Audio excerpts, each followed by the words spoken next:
আসসালামু আলাইকুম ও রহমতুল্লাহ। S Islamic জলসার সুপ্রিয় দর্শক মণ্ডলী, আজ আমরা খুবই গুরুত্বপূর্ণ একটি বিষয় নিয়ে কথা বলবো, আর তা হলো কিয়ামতের আগে কথা বলবে পৃথিবী। আজকের ভিডিও খুবই গুরুত্বপূর্ণ। চলুন মূল ভিডিও শুরু করা যাক। দর্শক, ইসলামী বিশ্বাস অনুযায়ী কিয়ামতের দিন একটি মহাসত্য, যা প্রত্যেক জীবনে এক অবধারিত পরিণতি। কিয়ামতের আগে বিভিন্ন নিদর্শন দেখা যাবে, যার মধ্যে একটি বিস্ময়কর নিদর্শন হলো পৃথিবীর কথা বলা। এটি কেবল অলৌকিক একটি ঘটনা নয়, বরং এটি আল্লাহর কুদরতের প্রমাণ এবং মানবজাতির কর্মফল প্রকাশের একটি মাধ্যম। এই নিদর্শন মানুষের মনে ঈমান জাগানোর এবং সত্য পথে ফিরে আসার একটি গুরুত্বপূর্ণ সতর্কবার্তা। দর্শক, আপনি কি জানেন, এই জমিন যেটার ওপর আপনি হাঁটছেন একদিন কথা বলবে? আপনার প্রতিটি পদচিহ্ন, আপনার গোপন কাজ সব প্রকাশ করে দেবে। হ্যাঁ, কিয়ামতের দিনে পৃথিবী তার সব কথা বলবে, কারণ সেই দিন কথা বলবে না মানুষ, বলবে তার কাজ। দর্শক, কুরআনুল কারীমে আল্লাহ সুবহানাহু ওয়া তাআলা একটি সূরা অবতীর্ণ করেন।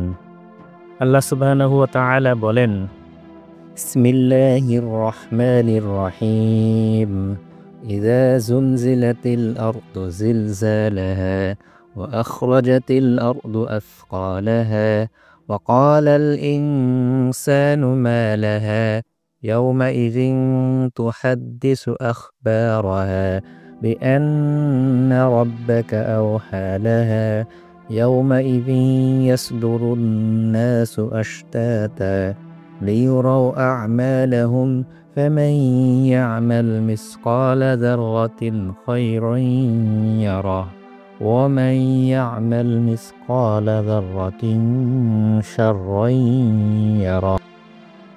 সেদিন মানুষ চমকে উঠবে, এই জমিনের কি হয়েছে?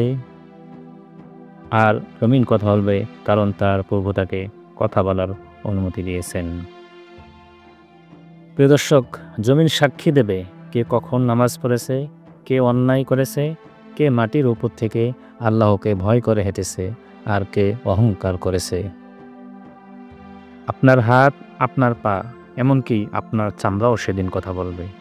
প্রিয় দর্শক, এই পৃথিবী চুপ নেই, সে সব মনে রাখছে, আর একদিন সে মুখ খুলবে। আপনার পক্ষেও হতে পারে, আবার আপনার বিপক্ষেও হতে পারে। প্রিয় দর্শক, তাই এমন জীবনযাপন করুন যাতে জমিন আপনার হয়ে কথা বলে। সেদিন সে গর্ব করে বলে, হে প্রভু, সে ছিল তোমার বান্দা, সৎ ও সত্যবাদী। প্রিয় দর্শক, পৃথিবীকে সাক্ষী করো ভালো কাজের আজ থেকেই। পৃথিবীর কথা বলা কিয়ামতের আগে একটি গুরুত্বপূর্ণ নিদর্শন হিসেবে পবিত্র কোরআনে বর্ণিত হয়েছে। এটি মানুষের কর্মফলের বিচার এবং আল্লাহর ন্যায় বিচারের একটি প্রতিফলন। এ ধরনের অলৌকিক ঘটনা থেকে আমাদের শিক্ষা নেওয়া উচিত এবং নিজ নিজ জীবনের প্রতিটি কাজের জন্য জবাবদিহির প্রস্তুতি নেওয়া উচিত, কেননা প্রতিটি কাজের হিসাব হবে এবং তখন এই পৃথিবী আমাদের বিরুদ্ধে সাক্ষ্য দিতে পারে। আল্লাহ সুবহানাহু ওয়া তাআলা আমাদের সকলকে সঠিক পথ প্রদর্শন করুন। আমিন। আসসালামু আলাইকুম ওয়া রাহমাতুল্লাহি ওয়া বারাকাতুহু।